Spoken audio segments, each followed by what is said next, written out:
Viewers, ಹೇಗಿದ್ದೀರಾ? ಎಲ್ಲರೂ ಚೆನ್ನಾಗಿದ್ದೀರಾ ಎಂದು ಭಾವಿಸುತ್ತಾ ನನ್ನ ವಿಡಿಯೋವನ್ನು ಕಂಟಿನ್ಯೂ ಮಾಡುತ್ತಿದ್ದೇನೆ.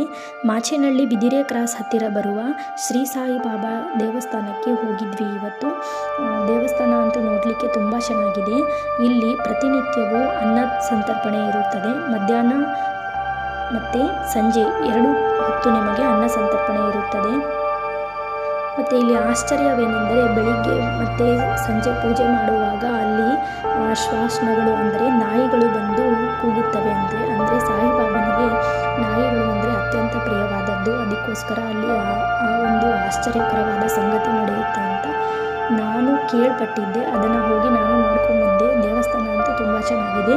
ಕೂತಿ ಮಾತಾಡಲಿಕ್ಕೆ ಮತ್ತು ಮಕ್ಕಳಿಗೆಲ್ಲ ತೋರಿಸ್ಕೊಂಡು ಬರಲಿಕ್ಕೆ ತುಂಬ ಚೆನ್ನಾಗಿದೆ. ನೀವು ಹೋಗಿ. ಮತ್ತು ಹಸಿದವ್ರಿಗಂತೂ ಪ್ರತಿನಿತ್ಯವೂ ಅನ್ನ ಸಂತರ್ಪಣೆ ಇರುತ್ತೆ. ಮಧ್ಯಾಹ್ನ ಮತ್ತು ಸಂಜೆ 2 ಹೊತ್ತು ಊಟಕ್ಕೆ ಅಂತೂ ಏನೂ ತೊಂದರೆ ಇಲ್ಲ ಅಲ್ಲಿ.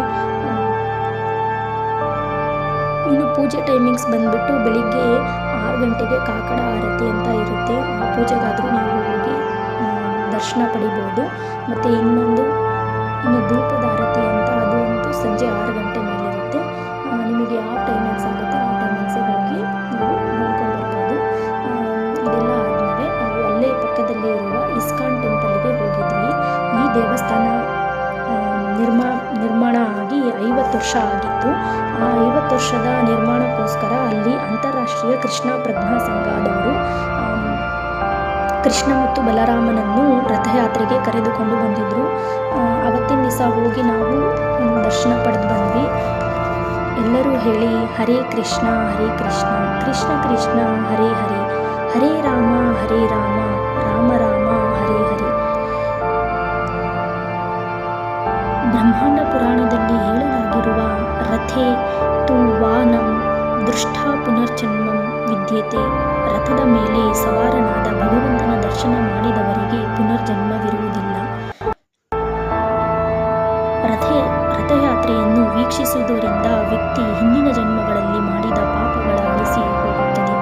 ರಥಯಾತ್ರೆಯಲ್ಲಿ ಯಾರು ನರ್ತನ, ಗಾಯನ ಮತ್ತು ನಾಮಸ್ಮರಣೆ ಮಾಡುವವರು ಯೋಗಿಗಳಿಗಿಂತ ಉನ್ನತ ಮಟ್ಟಕ್ಕೆ ಏರುತ್ತಾರೆ.